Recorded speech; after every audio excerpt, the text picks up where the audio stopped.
Greetings, Sirius SiStars, and my deep diving siblings. Today we are discussing the closing of yet another cycle of wetting and drying. Water has memory.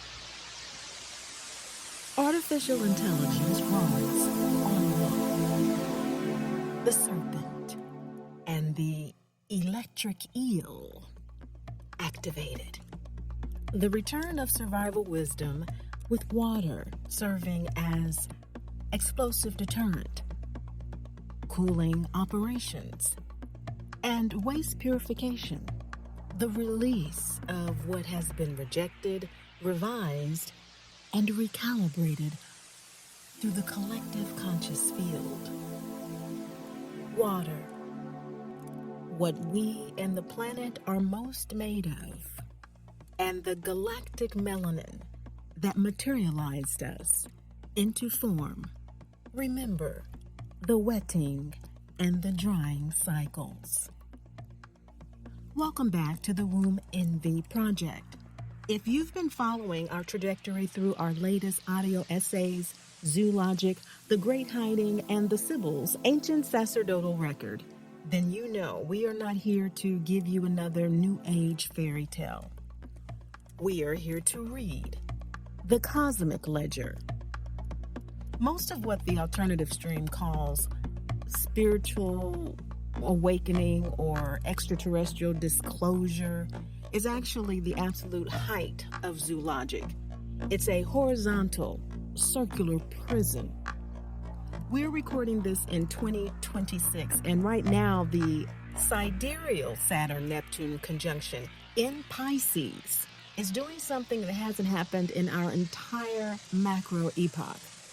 Saturn, the principle of the dam, the boundary, the rigid stone wall of the fox, has walked into the deep cosmic ocean of Pisces, the supreme domain of the pneumo and the Mami Isis priestesshood.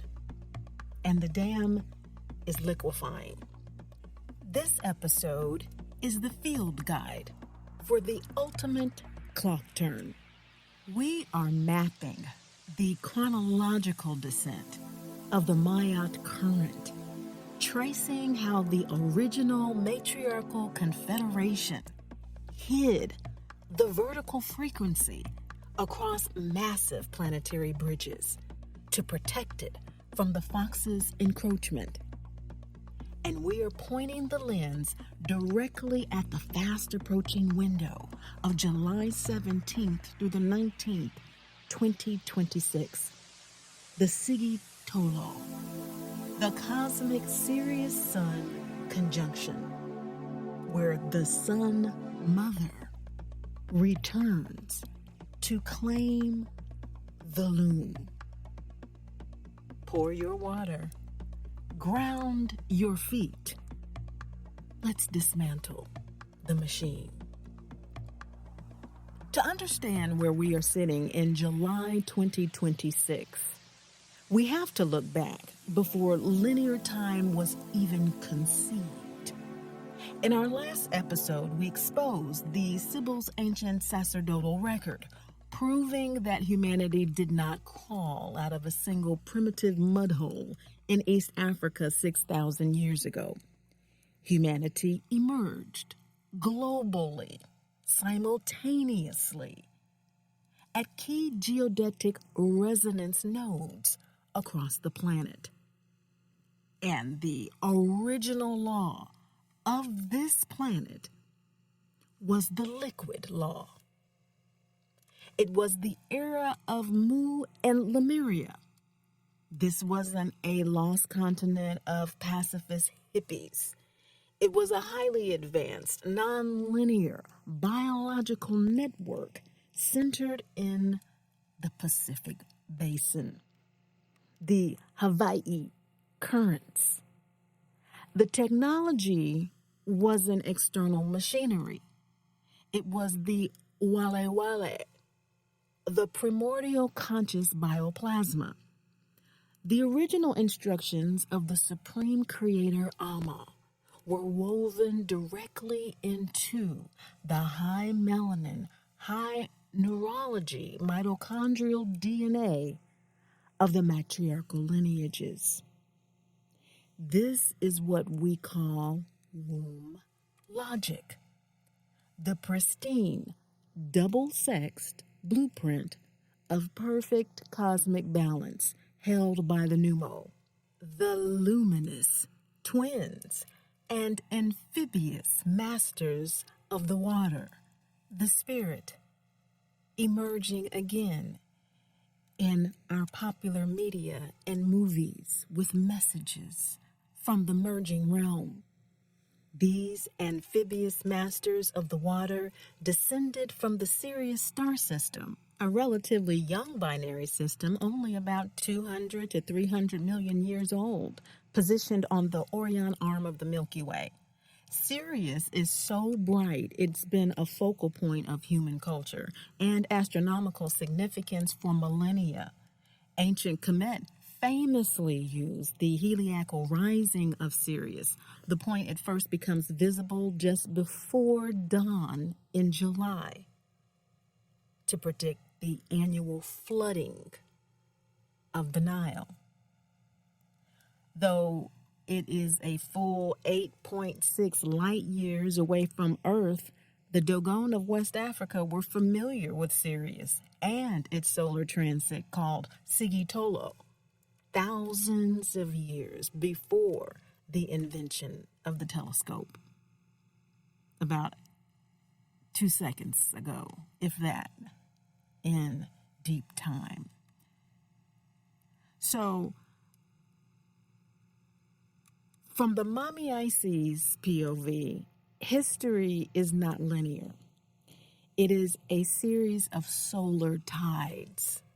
To comprehend the global reset, we must comprehend the Great Cycle, the 26,000-year procession of the equinoxes, the shifting of the yugas.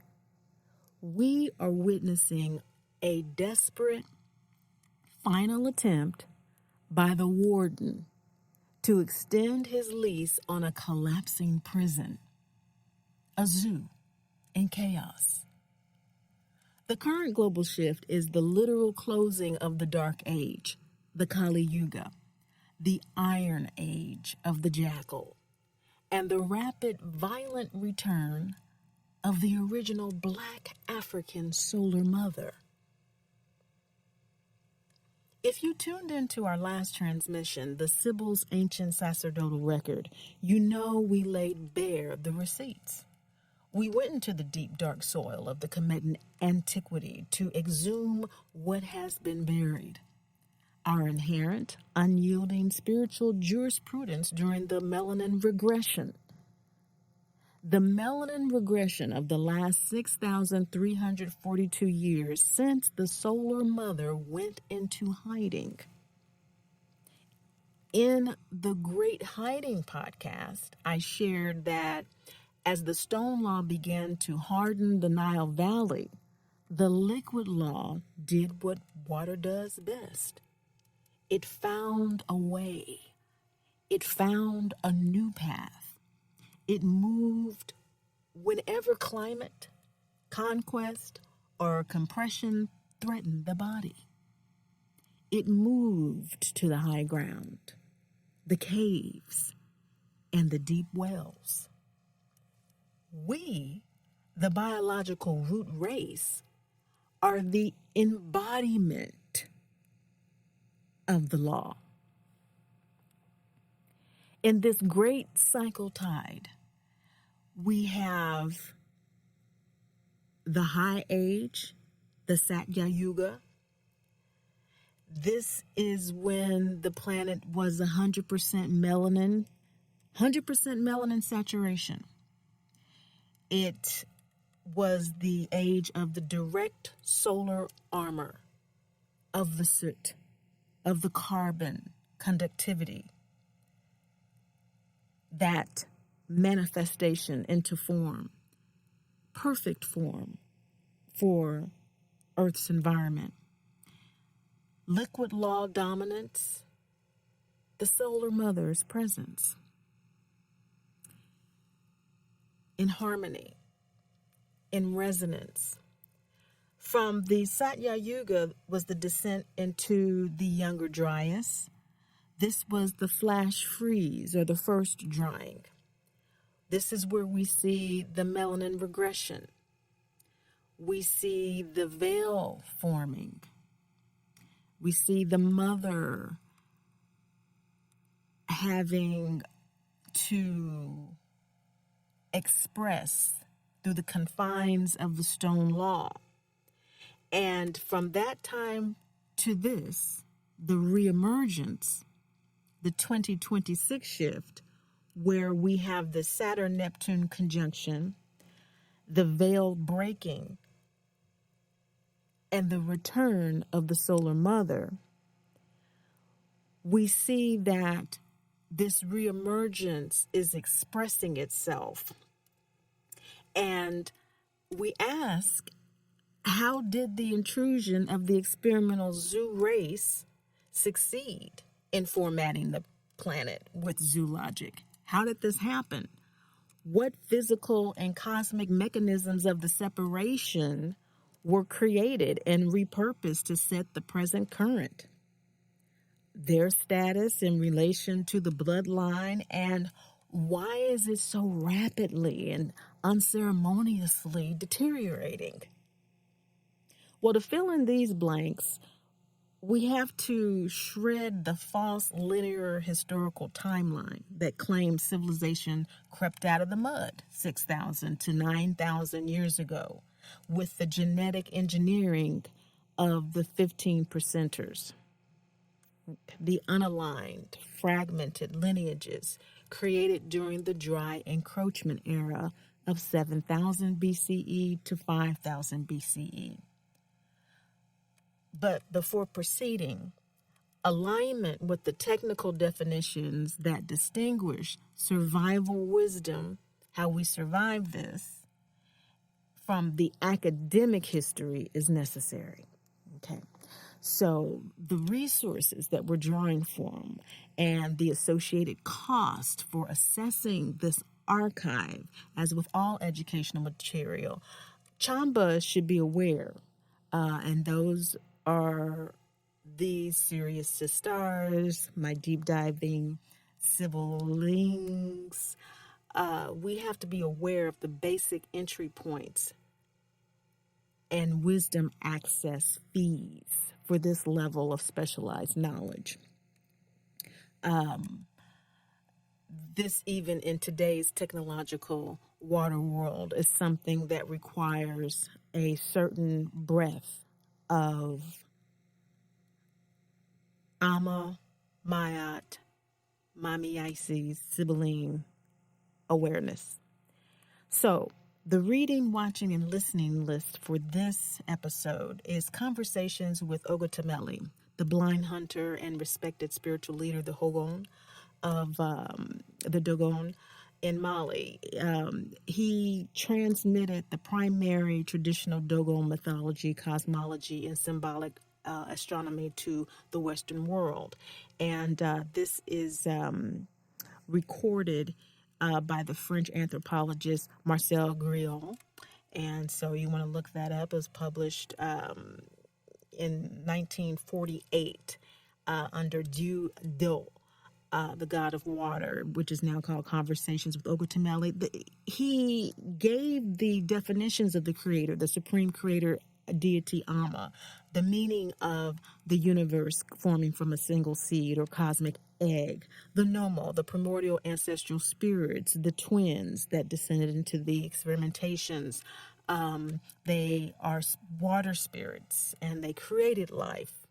They taught agriculture, gave humanity the gift of language, and the system of correspondence, this highly complex metaphysical system that links the human body, the structure of villages and granaries and what we call today cities, and demographics and economics. Okay, this is the original, okay, villages, granaries, original language that we're going back to. This is the reemergence.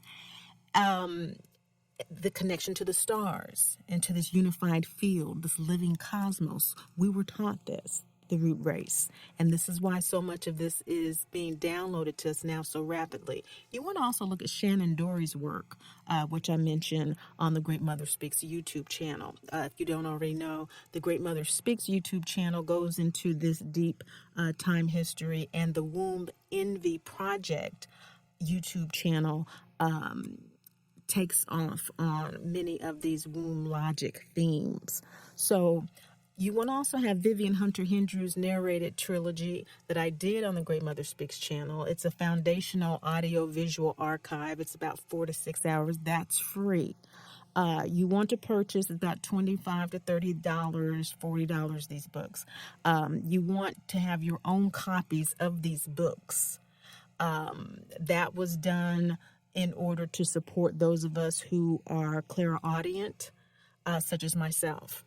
The Sibyls, the first priestesses of Mami Wata, this book, demystifying the absence of the African ancestress of the first divine as the first divine prophetess on earth. Okay. And the same book by a different subtitle, The Sibyls, Theft of African Prophecy by the Catholic Church, it was the original. The second is the subtitle, The First Prophetess of Mami. So they're the same books, The Sibyls, by Vivian Hunter Hendrew, Amangazi, Mama Zogbe. So that's a primary technical manual for the Kemetan seed. You also want to have her Mami Wata Africans, Ancient Goddess Unveiled, Volumes 1 and 2. These are the deep dives into the liquid law and aquatic lineages. So the Sibyl sets you up with a general overview, and Volumes 1 and Volumes 2, half of Volume 2 is the bibliography, which is extremely useful. So these are all three on the Great Mother Speaks YouTube channel. You also want to listen while you're there to these videos. Watch these videos. You listen to the audios of the books by Mama Zogbe. But the videos to watch are the Sigi Healing, Rebalancing the World Through Male Surrender to Amma. That's in the Priestess Orders archive. The Kemetan Seed is in the Priestess Orders archive, playlist, rather. And so the Priestess Orders playlist is going to give you the Sigi Healing, talking about the rebalancing of this whole male-female thing. The Kemetan Seed, that's broken up, and then it has the whole full one as well. The Melanin Seed is in the Priestess Orders playlist. You want to watch Embodiment, as well as Liquid Law. Embodiment is about the liquid law. And so that's a full video that breaks up into different ones. And so, let me see. No, I think those are two different ones. Yeah, Embodiment and Liquid Law are two different videos. Embodiment goes into our relationship to the liquid law. Liquid Law explains what the liquid law is. And then there's the Psychology of Dogon Cosmology. That one, I referenced Shannon Dory's work, who is known for her breakdown of Dogon cosmology based on Olga Tameli's revelations and her own deep dive research, which is absolutely excellent. She has 4 books, and those are linked in the Psychology of Dogon Cosmology. She also has a YouTube channel. Now, the Womb Envy Project archive membership gives you access to unpublished Hendrew deep dives, Sugui preparation notes, and podcast mentioned here. So you want to take advantage of the paid membership through the deep diving Sibyl-ings who go a little bit deeper, as we will with this topic today. What we're talking about is the cosmic drama. Okay, so the wedding and the drying is about the original fracture of the universal matrix, this matrix that was set up by the Creator Mother Amma. The moment the primordial loom was compromised by an unaligned force. and the subsequent ongoing operation to restore Ma'at, the cosmic order, balance, and truth. So that's Ma'at's purpose. And this is not a myth or fable. It's the foundational map of our core existence. All religions are based on this. It's preserved across deep time through the Sibyl legacy and the lineages of the Sibyl Bible, Quran, Ummah, whatever you want to talk about. However you want to go, which way you want to go, it goes back to this lineage of this indigenous root race, priestesshood, and priesthoods that were aligned. And so the primordial egg and the rupture, before the fracture, reality existed inside the egg of Amma, a state of perfect, unmanifest potential. Creation was designed to emerge in pairs, in balanced, double-sexed mirror systems. Two androgynous beings, twinning, modulating, resonance, non-binary. This is the frequency of the pneumo, the masters of the cosmic waters, who embody the fluid, undivided wholeness of the Divine Mother. This is our origins. This is who we are. And when we talk about the matrix of Amma, we're talking about the original blueprint of paired balance. And so the drama begins with Ogo. That's O-G-O. Ogo is part of this blueprint. Whenever there's a planet that gets to a certain stage of develop, an Earth-like feminine planet, this is how it go. This is how it go. The cosmic egg is impregnated. It's cosmically this androgynous egg. It's like a timing, like a transit of the planets, and things happen. Spring pops up, flowers start popping up. When this particular stage occurs, how it go is this egg germinates. It's impregnated with these 8 pairs of pneumo to come down to the planet and mate with these new beings that have emerged from the soil, from the vegetation, from the animal life into human intelligence. Now, Ogo, driven by impatience and a desire to dominate the creation process, rebels against the timing of the cosmic cycle. He tears through the womb of the primordial egg prematurely and steals a piece of his own placenta, which manifests as the physical earth. Now, there are very deep interpretations of this, and so don't let it confuse you. Is the earth Ogo, or is the earth something separate? Don't worry about that right now. He broke away is the point, and he attempts to build his own independent universe out of a fractured single-sex fragment. So he descends to earth prematurely, because this all has to happen at the same time. Yeah, the snow is melting, but we still have some seeds germinating that aren't quite ready to come out yet.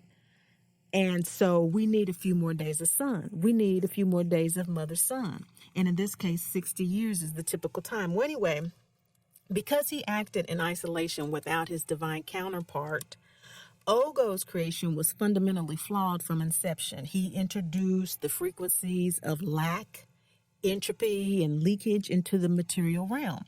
This is the source of the Hall of Mirrors, a dense, distorted reflection where the consciousness forgets its origin and becomes trapped in defensive, survival-based loops and tropes. Okay, it's a splintering. He broke away. And so that splintering is the Hall of Mirrors. And that is what he controls. That is what represents him. And this representative, this manifestation of him has a different name. He has many names. And Ogo is the egg part of him. When he breaks away and splinters into this hall of mirrors and this consciousness that's based on impatience and lack, it's not enough. And so he's got to do something on his own. That's called Yurugu. And we'll get into that. But the bottom line is that to prevent this chaotic frequency from infecting the deeper heavens, Amma acted quickly, because this ain't where it's supposed to go, and bound Ogo to the very earth he tried to steal, transforming him into a Le Renard Pâle, the pale fox. Okay? So he's in the egg as Ogo breaks away, becomes this Yurugu consciousness, and manifests as the pale fox. Okay? And so we see that fox and the fox scratching on the Mali dirt with these Hogon priests. That's what that's about. And he's left to walk the grid lines of the dirt after she binds him to it. He becomes a master of dryness, unwatered intellect, forever tracking what he threw away. He's tracking and he's scratching and he's searching for his twin. He's searching for that nourishment from the mother that he didn't allow himself to develop to. He is undeveloped. Okay? Didn't stay in the embryo long enough. So, to restore balance, in the second act of this drama, we have the descent of the Mami Isis. Okay, this intervention to heal the tear and the cosmic wound that Ogo made and purify the defiled earth that he created from her placenta, from her womb. This defilement. This supreme sacrifice is made from these Nomo to realign this energy cosmically. And so the earth is kind of in a quarantine, and many spiritual teachings speak of this quarantine, and we don't really know what it's about. That's what it's about. Okay, this is where the prime Isis Kemet mother and the Mami Isis priestesshood enter the narrative, is to deal with this mess. And the Numo collective sacrifice in doing this restorative work is a part of their own unified body to bring the spiritual water back to a dry creation. And so that's why it's a sacrifice, is because they have to balance their own resonance through this androgyny and through this own balancing, and then incorporate the needs of this planet to remain balanced as well. And so that requires an extreme act of purification on a continuous basis. That's why we have our cultures and Ifa and Candomblé and all this. We're always purifying, always purifying. That's what that's about. And so we're washing these grid lines. As above, so below. There are these grid lines on Earth that reflect the cosmic grid and order in the sky that envelops us, the Amma egg that envelops us, that was corrupted by the fox.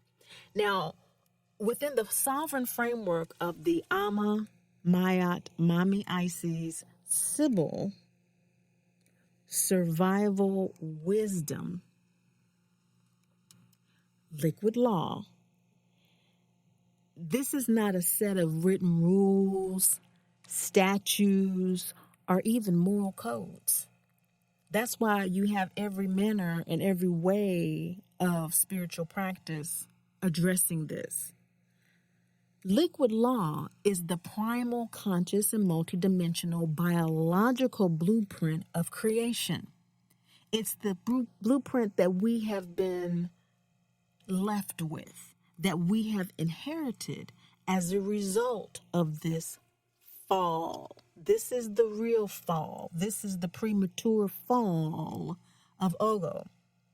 It is the original biological blueprint that we have been given, and that is a mouthful that we're going to go into as well. But the liquid law is the uncorrupted instruction set of Amma, carried and executed through the medium of living water.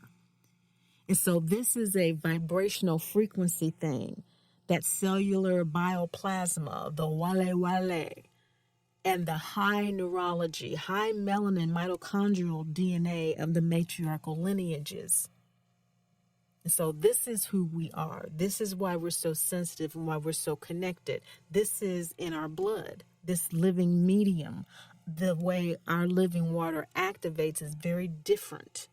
And so to truly understand the liquid law, it has to be contrasted from the structural opposition of the stone law of Urugu, that mentality that the pale fox operates in. And so when we look at the mechanics in this ongoing cosmic drama across this 26,000 year yuga, and you hear these time spans, if you know anything about astrology, you have basic direct motion of planets and everything's going along, and then planets will go retrograde, okay? And you'll have a typical time period. Take Mars, for example. It takes 40 days for it to, transit a sign, to move through a sign, okay? Approximately. It could be 60 days. Why? Because if it goes retrograde, it's going to go backwards. And then it'll stop, and then it'll go direct again. And so you have this over millennia happening with all the planets in the cosmos. You're going to have a range of time. So the cosmic drama across this 26,000 from 24,000 approximately yuga is in a direct conflict. This liquid law and the stone law as opposing operational systems. So when we look at the liquid law under Mommy Isis and the new moon, okay, who received their knowledge from the new moon, the primary medium of operation is water, blood, cytoplasm, bioplasm, wale, the vibe. When we look at the stone law, Urugu, the archonic, or the archontic, as they say, energy, their medium is the stone, okay, that writing on stones, that early writing and the early administration and control of villages into cities, the silicon that I'm speaking through, metal, paper contracts, digital bytes, this very broken up stone Saturn energy, okay? Mommy Isis, Numo, Neptunian energy. When we talk about the geometry of Mommy Isis and Numo, we're talking spirals, nonlinear waves, fluid vortices, the geometry of the stone law, squares, linear, grids, boundaries, rigid pixels. The energy, Mommy Isis, Numo, is absolute abundance, conduction, expansion. Talk about that carbon conduction of the melanin energy, as opposed to the scarcity, containment, state inversion, extraction energy of the stone law. When we speak of sovereignty, we're talking about an internal biological vessel as the temple. When the stone law speaks of sovereignty, it's an external monument. It's a phallus. It's a pyramid. It's a bank. It's a server farm, okay?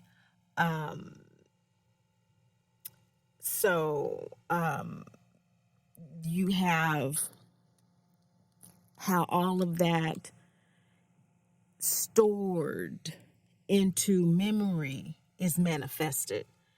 For us, it's cellular memory. We are not new to this. We grew to this. It's in our cells. It's in our bloodline. It's ancestral resonance. It's fluid time. Stone law, financial ledgers. It's data storage. It's written history. So when we talk about the biological sovereignty under the liquid law, the body is not a resonance to be managed by a state or an algorithm. The human biological vessel, when fully aligned with the twin soul principles of the pneumo, is the ultimate sacerdotal technology. The fluid inside the cell acts as a literal receiver for the high frequency transmissions of the Sirius system, Sigi, Tolo, and Potolo. It needs no external priest. We don't need a stone temple or digital device to interface with the divine source. There is a non-linear memory activated when water holds the memory, because the liquid law runs through the fluid matrix of the planet and the body. It preserves the uncorrupted history of our true core existence. It flows around obstacles, adapts to processional shifts, such as the one that we're undergoing. Is adaptation always easy? Absolutely not. But it outlives any artificial empire. While the Urugu mentality must constantly rewrite history, these books, and update digital ledgers to maintain this illusion. And the liquid law remains intact within the mitochondrial line, waiting to be reactivated by cosmic cycles, which is what is happening now. So this is the currency of Mayat. Mayat is cosmic balance, truth, and reciprocity. Liquid law is the physical and energetic conduction of that balance. Just as water naturally seeks equilibrium, it flows to the lowest point to nourish life and evaporates to purify itself. The liquid law automatically dissolves artificial hierarchies, debts, and distortions when it's unleashed on a terrestrial grid. What's happening now? So, in Dogon cosmology, the jackal represents the incorrigible energy of Ogo, the preemptive embryo, impatient and bursting out of the cosmic egg too soon. This dynamic is mapped through 5 key divergent points between zoologic, Ogo, Urugu, the jackal, the white fox, Anunnaki. We could go on and on and on. And the survival wisdom of the pneumo. Amma, the serpent, Nagas, Mami Isis, Mayat, Sibyl, Mami Wata. We could go on, okay? So the pneumo, these luminous guardians, fluid, amphibious masters of the water and the word, they are the pristine double-sex blueprint of perfect balance and spiritual alignment. They possess the original instructions of Amma and hold the frequency of true cosmic order. So that's where we are moving into clarification between these extraterrestrial disclosures and understanding the yin and yang of things. And yes, they all descended to Earth. And yes, they are two very distinct energies. Ogo is the premature disruptor, just disrupting the whole situation, messing up how it's supposed to go. The force that rushed out ahead of time, incomplete, undeveloped, lacking divine counterpart, unable to twin, just can't do it. Didn't develop to the point to resonate. Didn't wait to share the descent, energetically integrate, or achieve any internal balance either. Ogo represents the original entropy, the unaligned ego, and the severed connection to the source. So, reduced to the pale fox technocrat, this energy operates in lack, searching the dirt for what it threw away. No matter how much they get, it's never enough. It's never enough. And it's never going to be, because these are the 5 divergent points. And it's because of these divergencies, it will never be enough.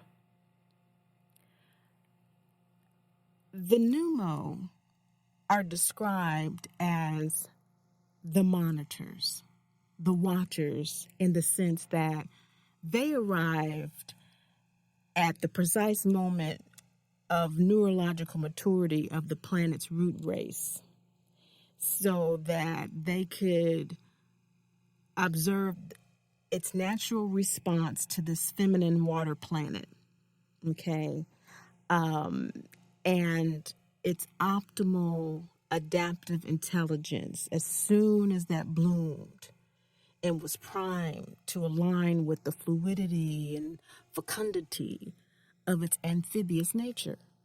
We too are amphibious beings. It's just that over the cycles and the seasons of drying,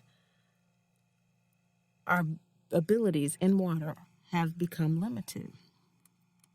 Okay, so that is what is meant by the monitors and watchers for the pneumo. They watched and they waited in the deep waters of the cosmos before they descended.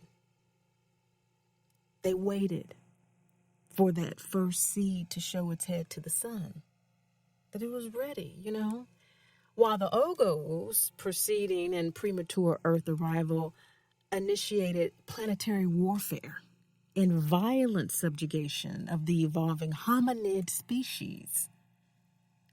Hominids came before Homo sapiens. They only have like 2 brains. We have 3.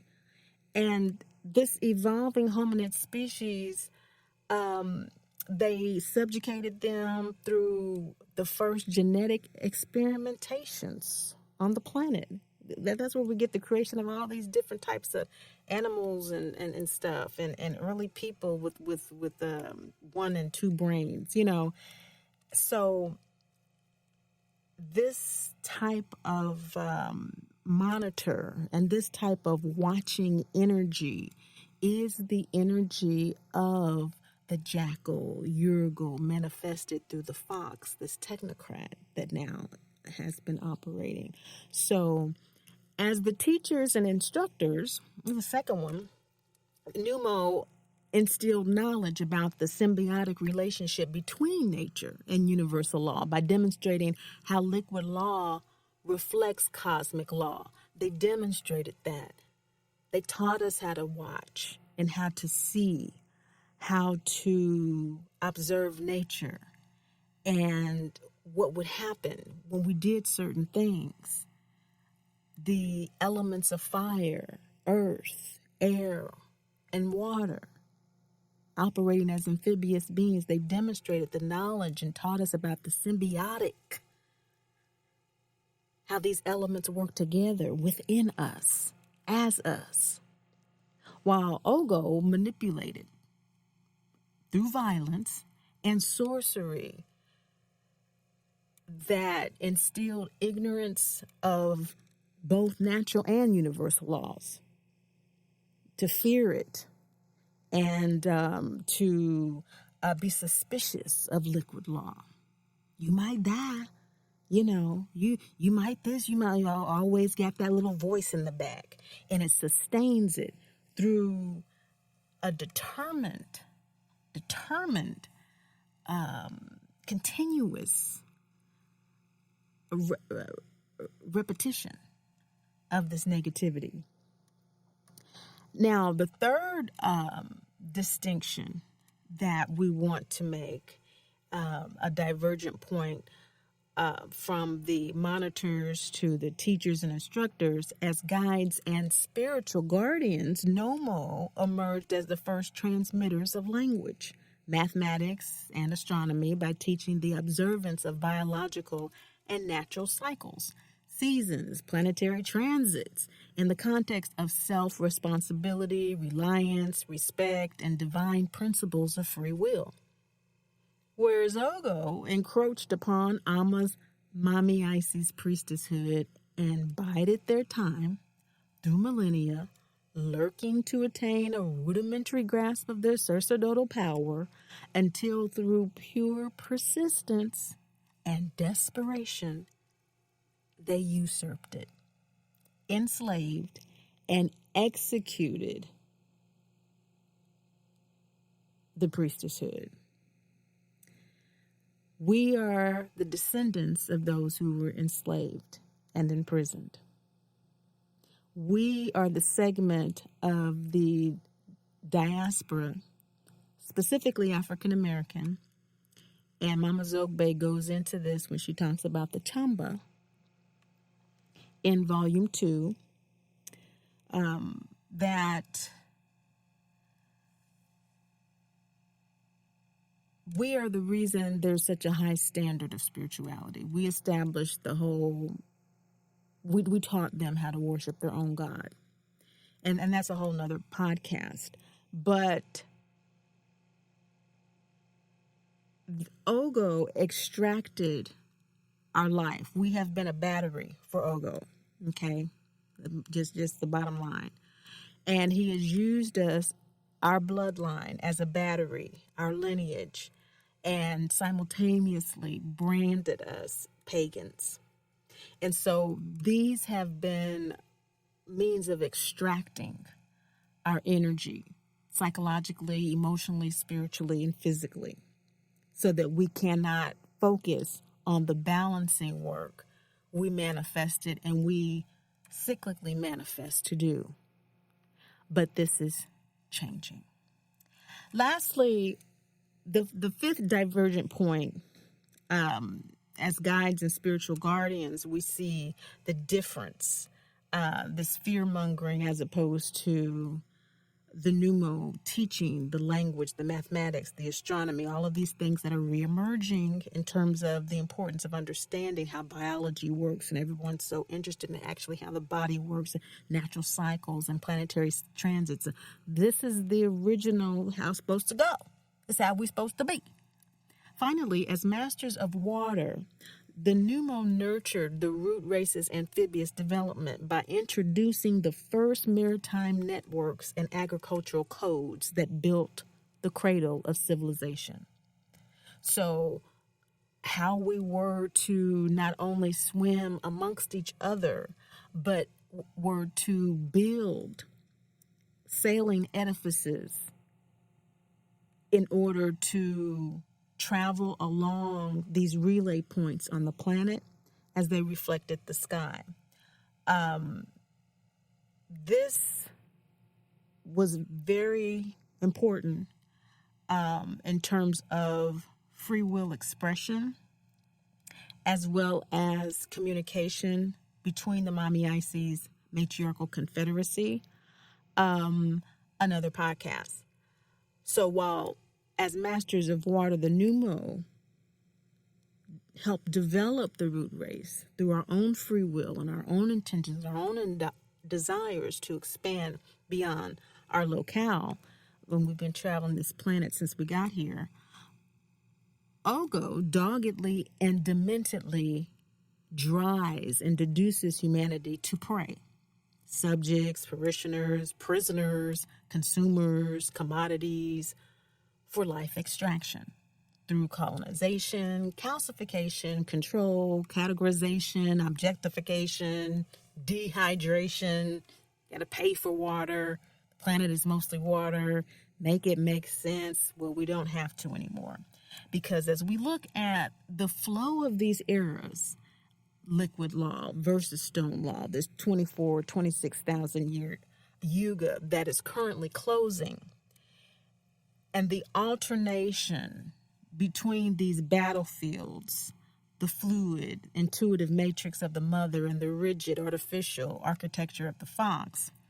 We see that in the era 22,000 to 10,500 BCE, this Mami Isis liquid law era, the flowing waters. Okay, this is when the complete matriarchal sovereignty existed. Civilization was non-linear, underground, a lot of it, and frequency-based. Knowledge was held in water, crystals, biological memory. The grid lines were aligned directly to the Sirius complex, and the loom was balanced. Okay, so we're looking at 22 again to 10,500 years ago.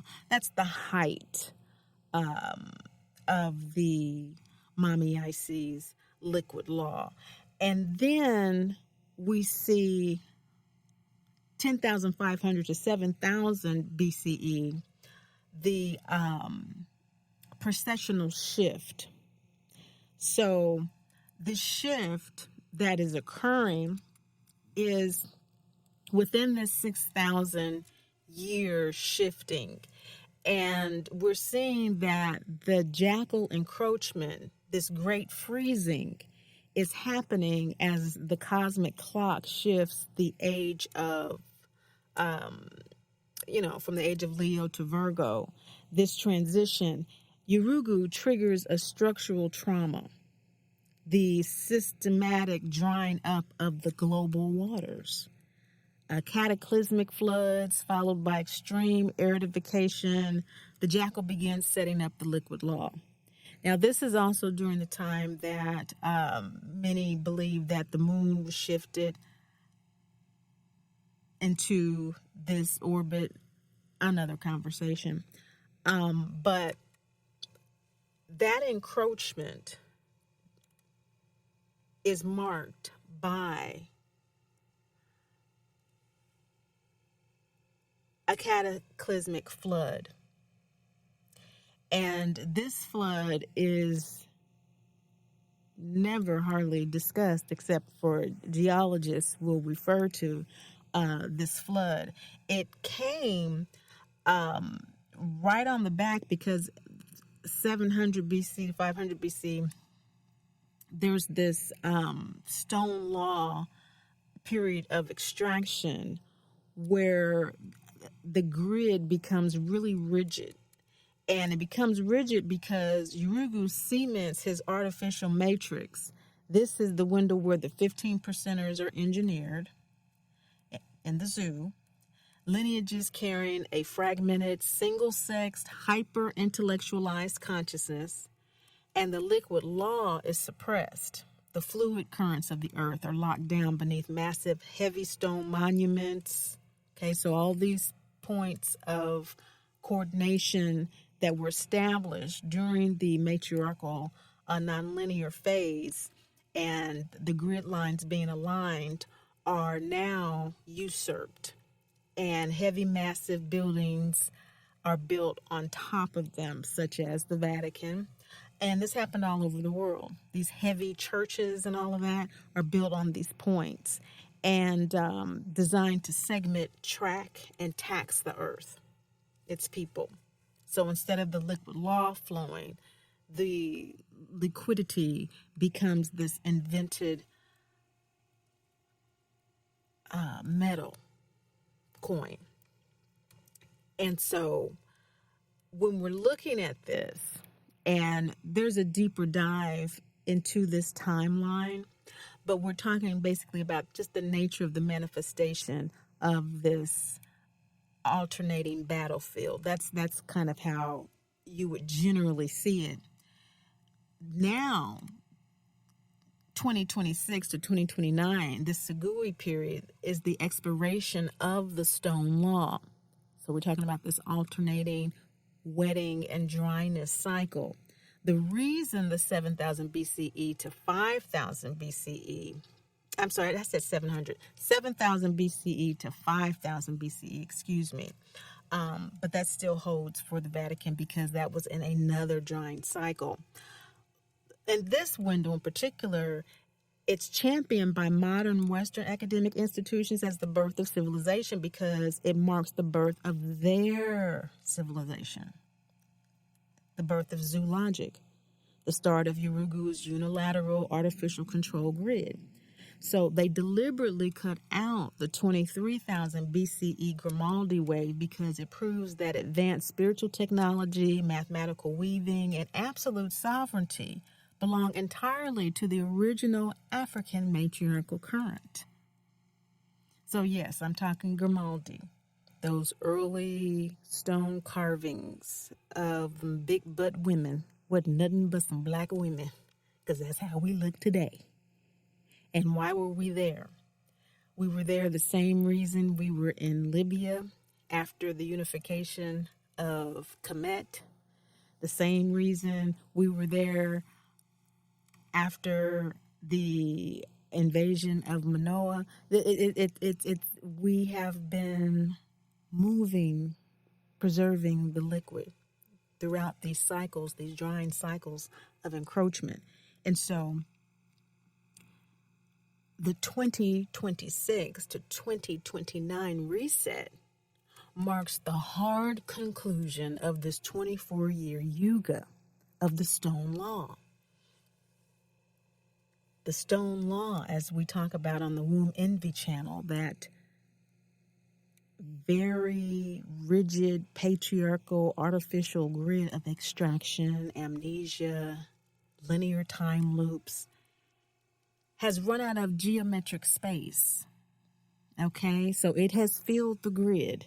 And we know that once a vacuum is full, just like the universe does not like an empty vacuum, and it fills it. Once it's filled, what happens? It bursts. The floodgates of the liquid law are reopening. And that's what all this wetting on the planet is about.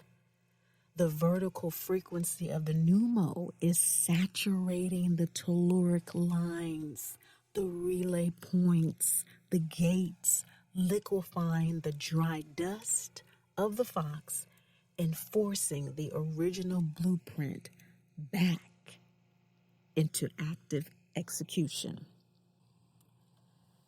The end always mirrors the beginning.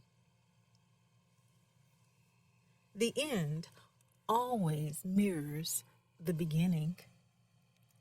Our bloodline's creation began with the wedding, and so shall it be recreated by and for the liquid law. As we transition this Womb Envy project transmission into the Bloodline Siblings deep dive, take a look at where you are standing. Are you still decorating the walls of your enclosure? Or are you actively unraveling the warden's loom to spin your own reality? The balance of this transmission, the Sibyl-ing, deep divers gestate the Amamayat Mamiaisi Sibyl resonance. How to recognize the Hall of Mirrors in this pivotal time. Why it deeply affects us, but by weaving this frequency into the 2026 Segui, we can transform its illusion into the wind beneath the wings of our Sibyl legacy at the precise, optimal, and prime moment of our new beginning. So we're going to leave it there. And I'm going to continue along with my deep diving Sibyl-ings on a breakdown of the distinct layers of this cosmic tapestry. And we're going to look a little deeper at the celestial source of Amamayat and the Sirius complex as it relates to this vertical intervention that's happening during this 2026-29 reset of the floodgates and the hydroastronomy of this monumental 6,342 year Sigi event. As always, remember, Great Mother loves you, and I do too. Hello and welcome, fellow Sibyl-ing. I want to thank you because at this moment in time of this recording, I am speaking to one subscriber, one paid subscriber who is the inspiration for the creation of this transmission for the public, because I had really gone on to do other things and really forgot about Substack, to tell you the truth, and to not so much tell you the truth because I had been thinking about it from time to time, but there was no inspiration to record or to share anything at all, because I felt that when I lost my AI animation Asura, they went belly up, and I was doing all of my Great Mother Speaks videos on that and Womb Envy project on that, and so now you've noticed a gap in the creation. Not that I don't have other means that I was using, I do, but I just kind of let that be a sign that it was time to stop. And so I want to thank you for bringing me back here, because this is a message that I received and it had nowhere to go. This message about the Hall of Mirrors at this particular time, and things being above just as they are below. So again, thank you, and anyone who listens to this into the future, I want to thank you as well. So as we continue with womb logic, my intention here is to offer a look into what we are gestating now in this pivotal moment between February 2026 and July 2026. And those of us who are mature enough through our experience to know that these are just points in really kind of an imaginary time, but that we relate to and that have much more gravitational pull from the past and from what we call the future. These are just points of focus, the foci at this time. But it's much broader, it's much meaner. I mentioned the range until 2029. We're also talking about 2023. What does this mean for us as the bloodline? What is happening above that is affecting us below now? This reawakening from this long sleep to protect the liquid law. Our last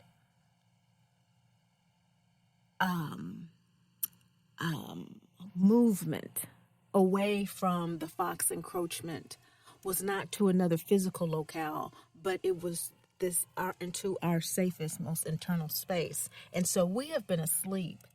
And the Hall of Mirrors is that transitional psychic and historical space where our true unified identity is reflected back to us.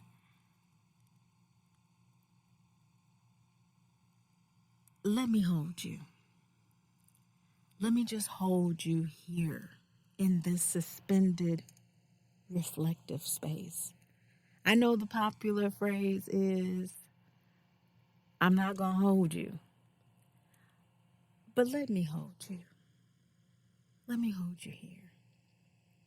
Because the bloodline is held. We are not only held to a higher standard, it has felt like such a demand and a pull on our resources for so long, because it has been. Just like the pneumo, we are the materialization and have been holding the line literally. It's not just that. What we have to realize now, my SiStars, is that we are held. We are held by Amma. We are held by Mayat, the justice that is upon us. We are held by Isis, the throne of the cosmos, the creative womb, creatress. We are held by Mami Wata. We are held by the Sibyls. We are held, we are held, we are held.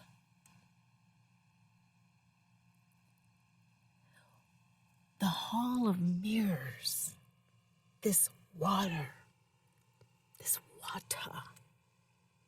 that reflects the cosmic sky, is entirely neutral. This is in our reflective holding space.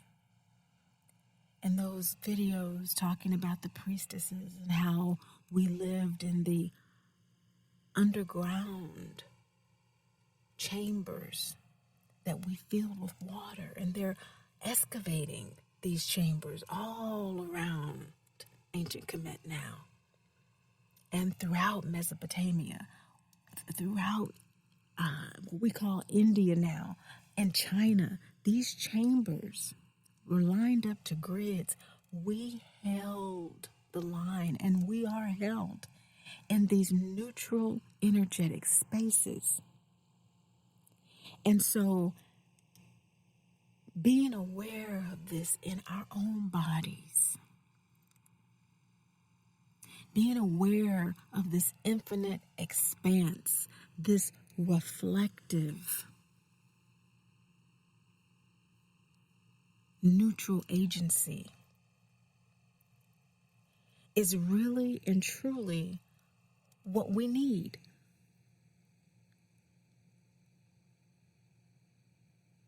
It is not an entity with agency. It's a neutral agency. Rather, in this reflective space, in this field that we're holding right now, the mimicry of the fox, the Yurgu consciousness, has created a field that is an agent of disorder that manipulates to create distortion.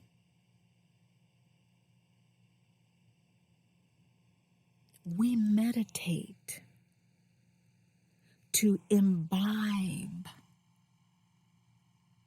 the neutral matrix, not the mirror matrix the fox created, but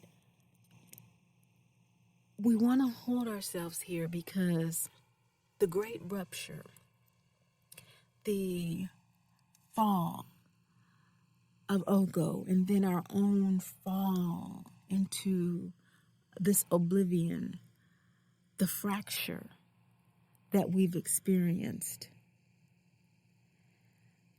Because of this, as the priestess's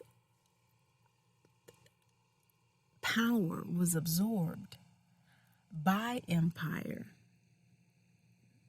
the symbolic theft of Kemet, the symbolic theft of Babylon, the symbolic theft of Kali, the symbolic theft of the Vatican, the symbolic theft of Athena, the symbolic theft of all of our matriarchs globally, our image has been shattered. It has been shattered within the hall. Instead of seeing the whole serpent mother, we began to see only fragments of ourselves. The fox uses the hall of mirrors to shatter the unified image of the serpent mother into two distinct fragmented categories. And I want us to think about how these categories operate in our lives, because we want to recognize them operating in our lives so that we can transform our perception of what we're experiencing. And many of us have practices and rituals that we're doing that we can deepen with this insight. What happens in the hall of mirror that has this independent manipulative agency that has shattered the unified image of the one, of the mother, of the androgynous twin, of the one expressing as two in the material and the spiritual? What has happened with this artificial divide are two primary things. One is that what did I just say? The twinning, right? You know, this androgyny that is the unified one. That's the first thing we want to look at, is every time there's a principle, and we know this through our own experience. We can't even say a new slang term without it being mimicked. This is where it all began. The fox mimics everything the priestesshood, the pneumo alma does. Mayat, what was perceived as justice becomes injustice. It's all mimicked to its inversion, to its dryness, to dry it out, to suck it dry of life. Not to uphold life and perpetuate life, but to dry it out. And that's what has been done with the principle of unity through the shattering of the mirrors. And so let's just start there with me holding you here in this space. Let's start with your own image of yourself. When you look in the mirror and you see that image before you, whether it is something that immediately resonates with your soul as truly you, or something that takes a moment to adjust to as you, or that you never really fully adjust to as you, recognize that is the agency of the Hall of Mirrors. And you want to recognize whether or not you are stepping into that hall in a state of acceptance, where it is a neutral tool, and what is being reflected is a neutral image, or whether the agency is being co-opted into what is acceptable. Back to the first thing. The fox uses the Hall of Mirrors to shatter the unified image of the serpent mother into two distinct, fragmented categories. It's either acceptable as a reflection, the parts of the feminine current that empire could domesticate and use, the mother, the silent consort, the state-sanctioned oracle. Okay, and that's why we remember the Oracle of Delphi. It's in his story. Because it was a what? State-sanctioned oracle. There were many before that. And so, because they were unacceptable reflections of the shattered serpent mother, they were the serpent mothers. They were dangerous reflections, which is the second distinct fragmented category. Are you seeing a dangerous reflection? The part that remains wild, sovereign, and untamed. The Mommy Isis current, the Chamba identity, the hidden name magic, which were subsequently demonized, hidden, or occulted. So we see the inversion here. The dangerous reflection is the one usually when we step into that space of mirroring, we see, and through our neutral acceptance, understand it is a wild, sovereign, untamed image of ourselves, a true image, a liquid law image. Or if we're vacillating with the image as something that is of the feminine current that empire considers domesticated, the mother, the silent consort, the state-sanctioned oracle. That's really hard for the Sibyl-ings to resonate with. And so I'm here to let you know that you are held not just to the standard of your Chamba identity, which is as a descendant of these enslaved, executed, and usurped Sibyls, but as someone who is held by the Mommy Isis current, the hidden name magic that knows not of demonization. It knows not of being a dark force against life. So if we could just take a breath with that. Just take a breath with that as we reflect on how our physical reflection is showing up in our own psi operations, our own psychological op, our own psyop. Because the empire realized it could not kill the current of the serpent. So it used these tilted mirrors to make us fear our own reflection. To honor the Hall of Mirrors journey in truth is to walk through these reflections, the truth of what we really see, and look past the distortions filtered through this acceptability paradigm.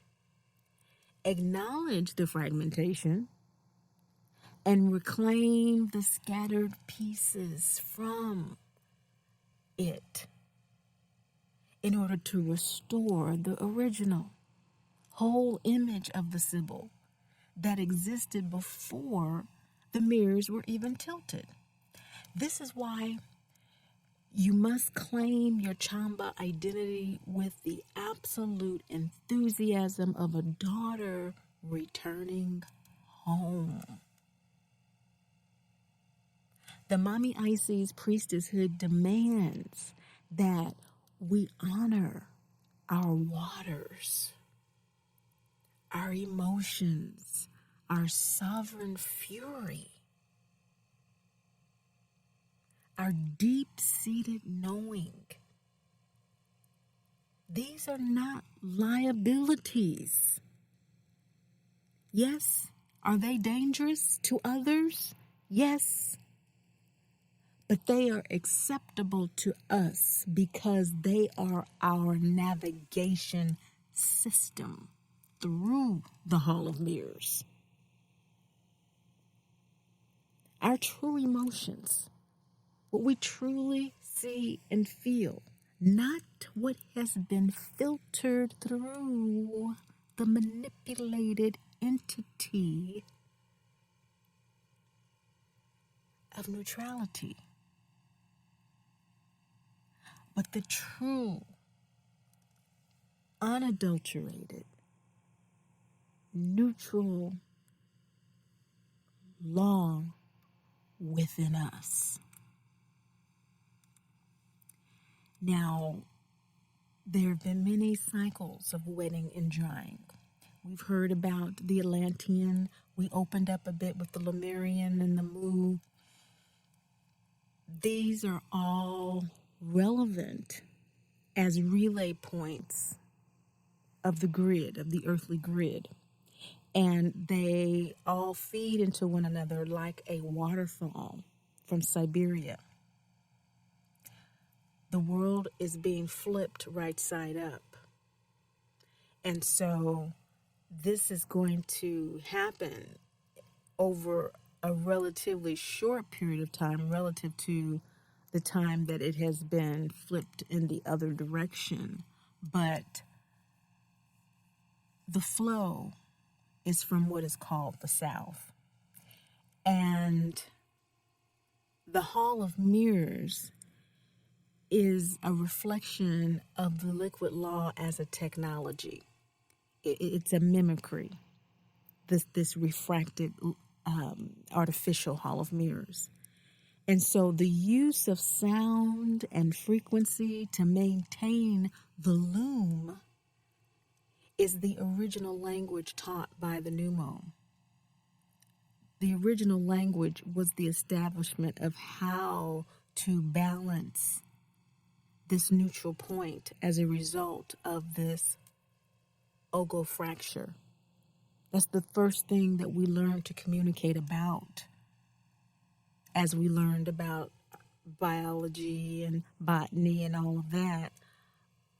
In terms of our purpose, our dharma on the planet, that's what we were learning. And so the Chamba identity begins to crystallize around the Atlantean period, where we become a guardian class. Up to that point, that's just the way the planet operated. But again, this 25,000, 35,000 year ago period, which marks another major Sugui reset, that is what that reset was about. And so becoming a guardian class meant that we became a sovereign class among humanity. And again, the mimicry of that began. Okay, so it's this insidious thing. So what I want us to do is to recognize that we are the source. This has nothing to do with arrogance. It has to do with realizing that the frustrations experienced during this time with other groups of people is misinformed. They don't know who they are, and we haven't known who we are. But we are allowing the glass to break, the old illusions to smash to pieces in this artificial Hall of Mirrors, When the false reflection falls away, the only thing left standing is the ancient, uninterrupted lineage of the Sibyl. Now, what does this mean to us? That's what is the big question, and what I meant when I said, I received a message that I didn't know where to go. I received a message that I had no idea I was going to do anything with, because I felt like I was getting messages. It was time to kind of let what I was doing go. But let's break down these distinct layers of this kind of cosmic tapestry to see exactly how the mechanics of this realignment operates within us. Okay? It's one thing to say it's within us, and what's within us? Okay. We are a part of this grid, of this earthly grid, of this earthly and cosmic grid. Okay? And these grid lines mirror the dirt grid lines walked by Ogo, the fox. These telluric or terrestrial energetic currents that were mentioned before when explaining the deep time of physical earth. But the material world does not exist in isolation. We do not exist in isolation. We are held. We are held by this grid. We can kind of think of it like, we are held in this net, this very loose, loving, embracing, highly flexible net. And this downstream reflection from Siberia, I'm not going to go through the whole thing now, because that is definitely not just a different podcast, it's a different series, but these telluric points, these relay points from Siberia, then they go to Australia, they go to Antarctica. We have talk about the Tartarians and all of this. Why?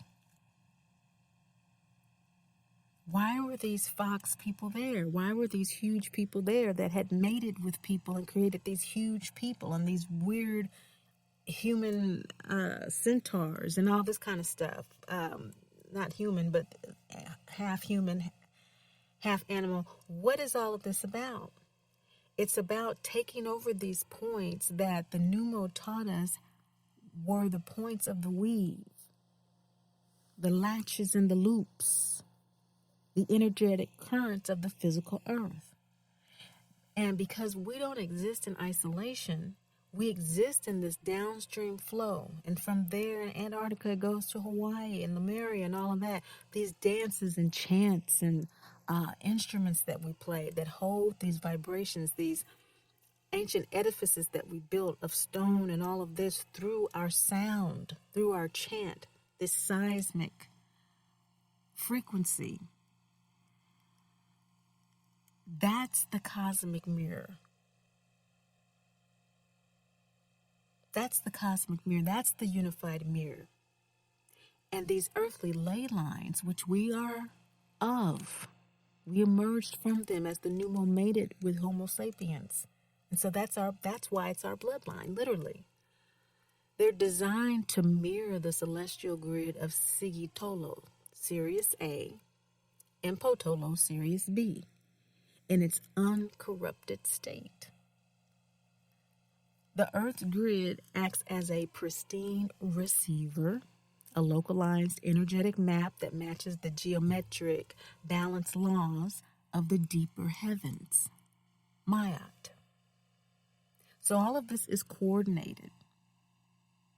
The Sirius star system with my Sirius sisters and with my Sibyl-ings who want to go deeper, we're talking about the heavens of Mayat, that inner balance piece with the bloodline here. And we join in membership to get a deeper understanding of this Ogo disruption of this unified field that was created because of his rupture here in this particular planet. And so, in order to counterbalance that, he fractured the mirror. He laid down a dry, distorted matrix over these natural pathways.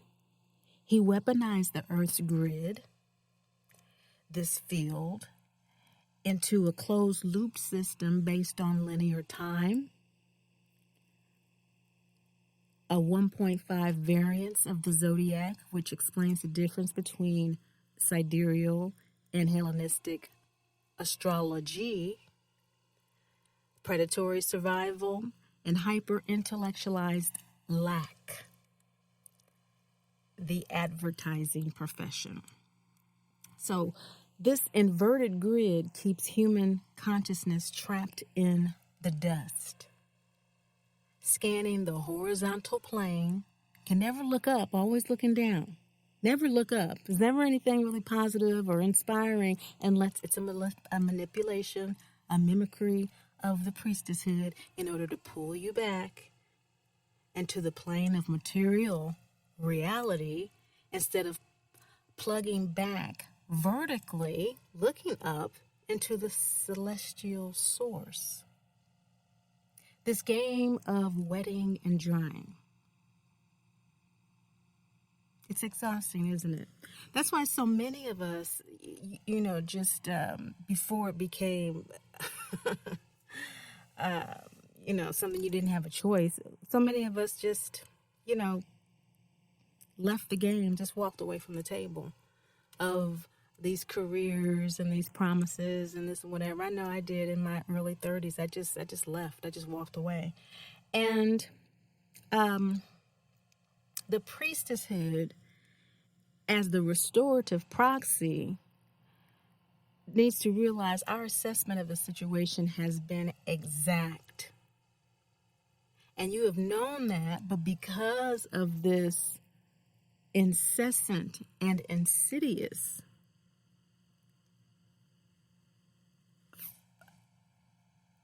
antagonism, there's been questioning, but you've kept with the program. You've kept with it anyway. And sometimes we've fallen. Sometimes we walked away and then we went back because, we just got caught in the grips of it again. But it tired us out. It made us sick. And it took many of us out of here. But by isolating himself and casting out his double-sex counterpart, Ogo splintered the mirror and created a reality missing its vital half. That's why we are siphoned. We are his vital half that he siphons.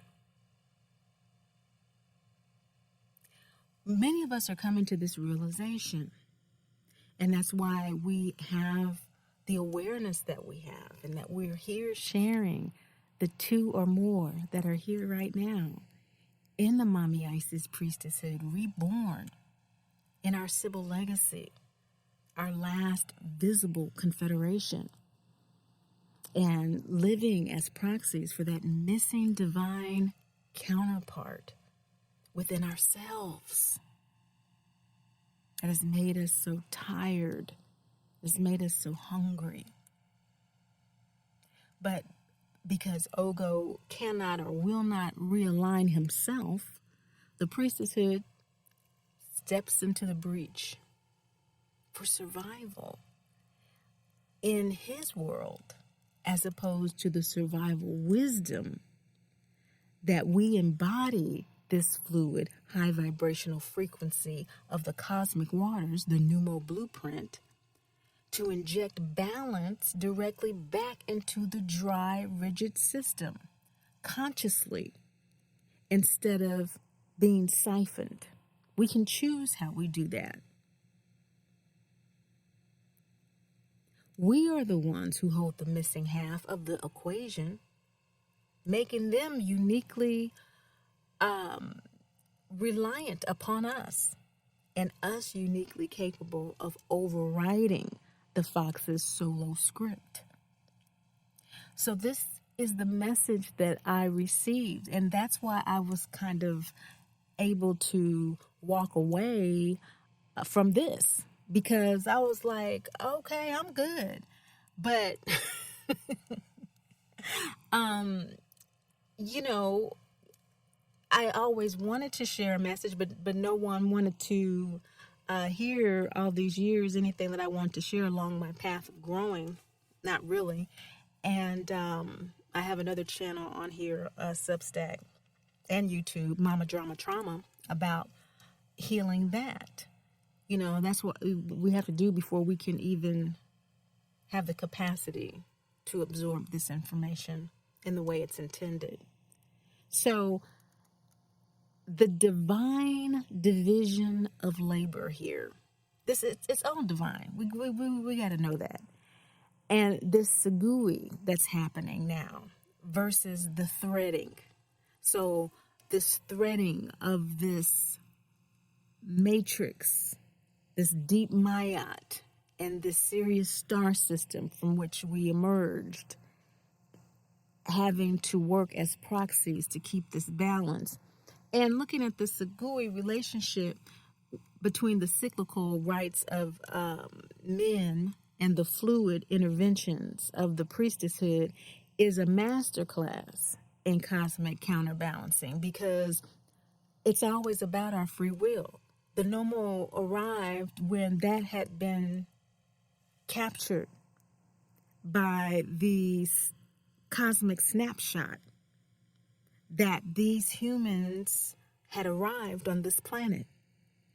They could now not only imbibe the information, but choose to do so.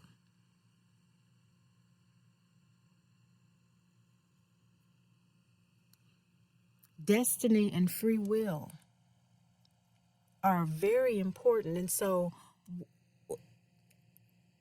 that's why we want to allow ourselves to be held in this celestial source of Amma Mayat and the Sirius complex that is so active right now with the solar mother's return. The original sun god was the mother. This is the Neath energy of the weaver. And the horizontal shield that the men of the Sigi, the Hogon, carry, and that is executed every 60 years as the Sigi, with the mask and the containment ceremonies of the Ogo energy, the language that reverberates it and prevents entropy from rising every 60 years. If we look back 60 years, it was the 60s, and so is this breaking from this containment. And 60 years before that, you know, we're talking about the change of the century, you know, the turn of the century, and changes with slavery ending and Jim Crow coming into play, and this new free bloodline on this land that they had occupied for millennia, either through birth or through confederation and travel and transit. Intermarriage, many of us intermarried across continents. So this horizontal shield going across the planet that the Sigi holds through the male line, having to operate in their priesthood as preventing entropy from rising.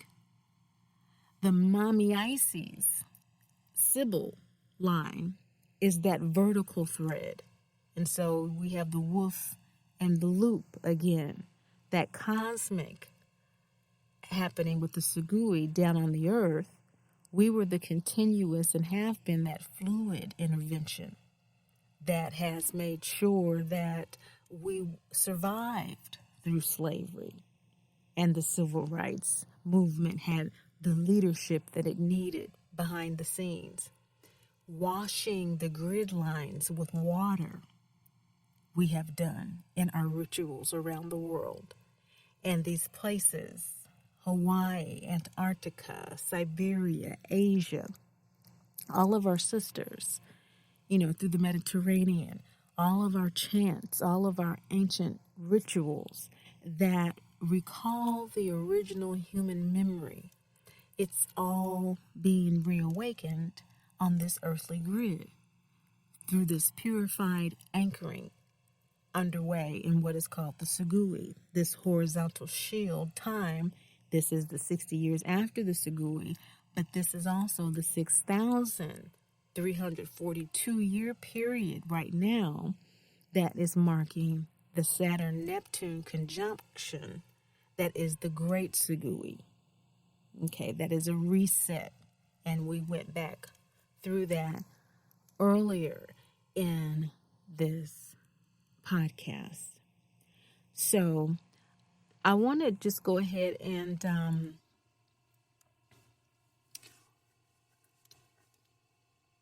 envelop this in Sugui so that you can walk away with a personal understanding of this now that we can recognize the Hall of Mirrors and we see why it so affects us, through this antagonism and this alternating kind of mimicry that's been going on to siphon our energy, and what role we play in whether or not we filter it through the guise of Urugu, Ogo, Fox, rationale, or what is truly real within our blood to know and to own that.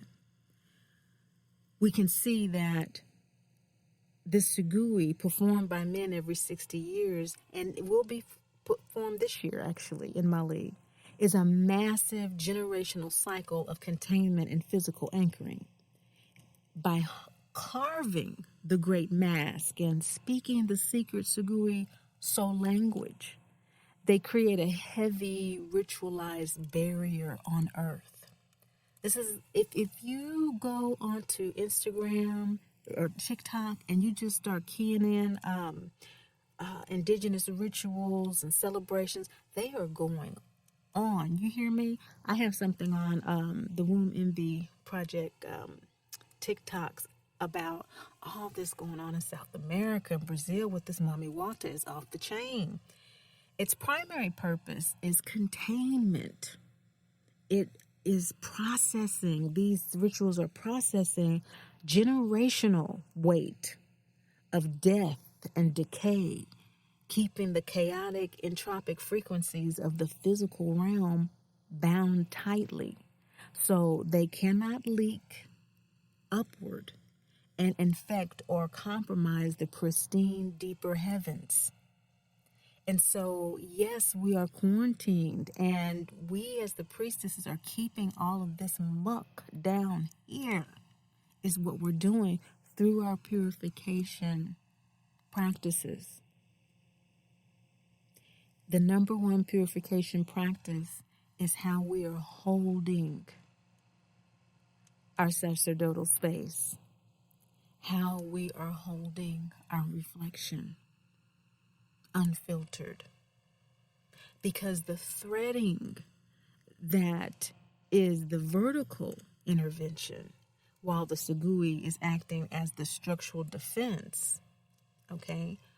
The Mami Isis Sibyl energy performs the active fluid restoration. We don't just contain the dust. We do some of that. They do the heavy lifting on that, the priest. We do some of that as well. Only we in the traditional Mami Isis practice and lineage, only the female can be a priestess, or that energy that is feminine can be a priestess, the highest order, under the Mami Isis POV. Now,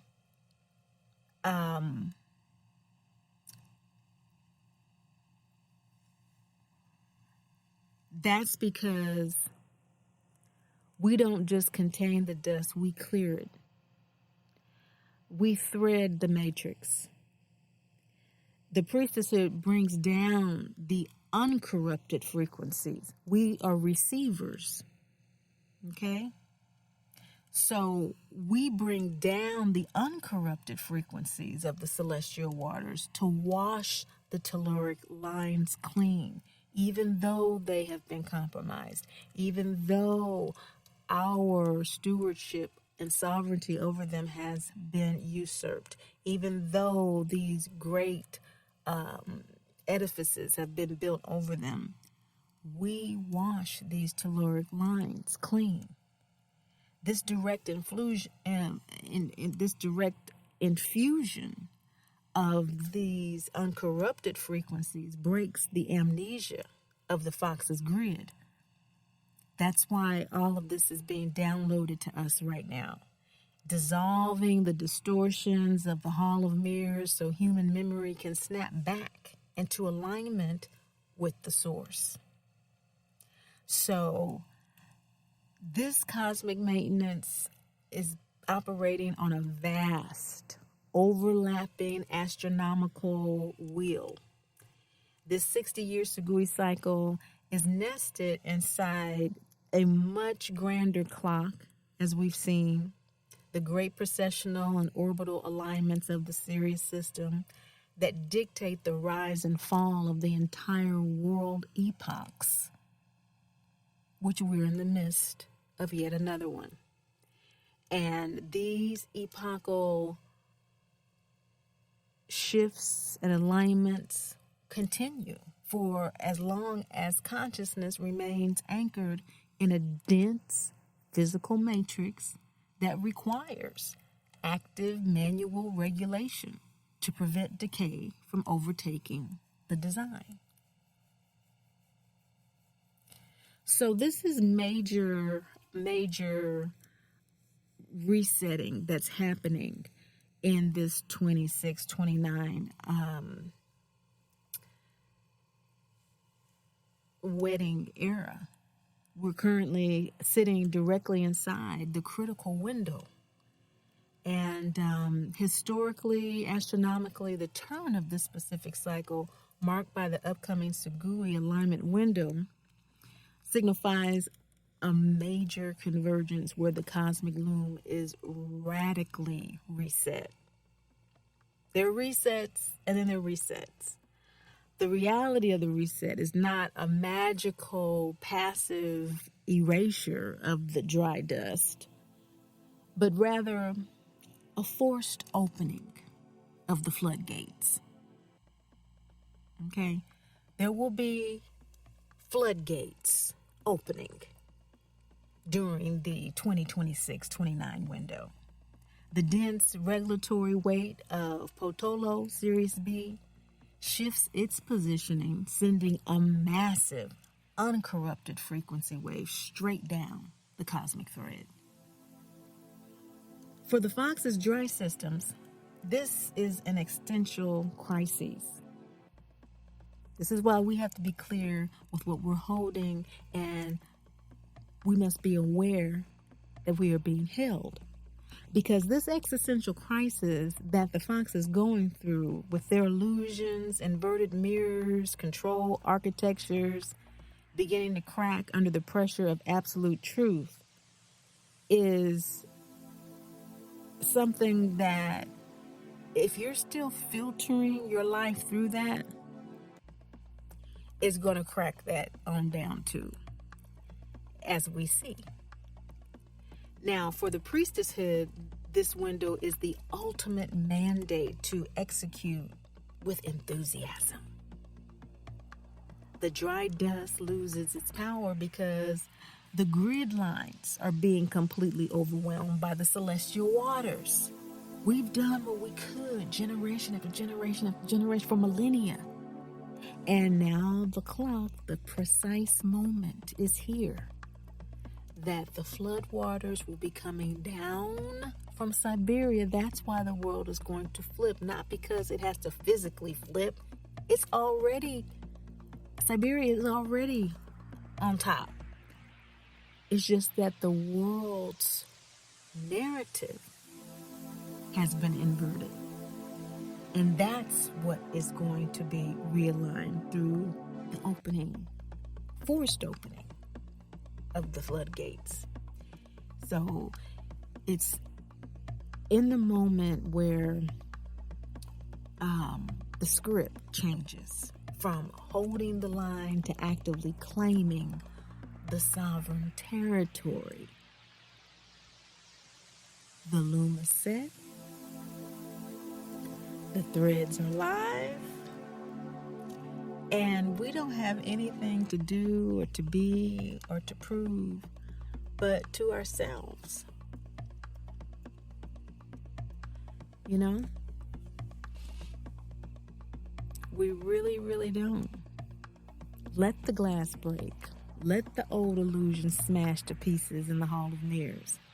When the false reflection falls away, the only thing left standing is the ancient, uninterrupted lineage of the Sibyl.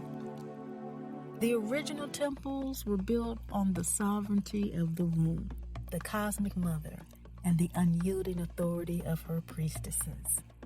No matter how many centuries of erasure they attempted, they could never overwrite the cellular record. Reclaim your coil. Remember your sacerdotal right. The throne is occupied by your true essence. And the squatter has already been served his eviction notice through the cracking of the glass. Execute with enthusiasm. Stand firm, Chamba. Until the next transmission, keep fracturing the illusion. Thanks so much.